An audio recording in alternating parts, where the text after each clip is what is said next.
Psalm 24, starting in verse 3. Let's read. Who shall ascend the hill of the Lord? And who shall stand in his holy place? He who has clean hands and a pure heart, who does not lift up his soul to what is false and does not swear deceitfully.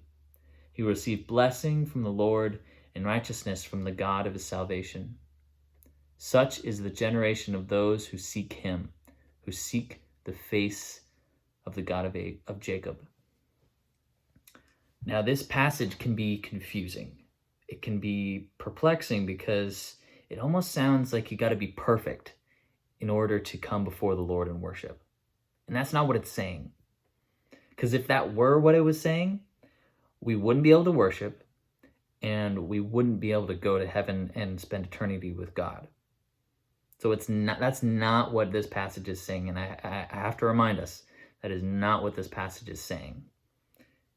Let's look at who it's talking to. It's talking to that Bible-believing Christian, that Jesus-loving Christian who knows when they wake up the night before they made a mistake in their marriage, a mistake in parenting, and they wake up still having that sin on their shoulders. But they know it and they're repentant of it. They're drawing near to Jesus, drawing near to his grace, and receiving his forgiveness day by day. So that's who this passage is talking to. You who have clean hands and pure heart. It's a paradox, really. Being clean and being pure does not mean you are sinless in this case.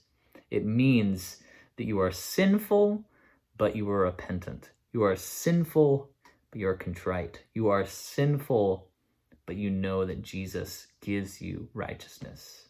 And that's our approach. That's our posture we have to have when we come before the Lord, in whether we're taking communion, when we're singing together, whether we are reading scripture together or praying. When we ascend that hill of the Lord, and when we eventually ascend that hill for good and stay with him for eternity, that is what he's looking for. That's a true worshiper.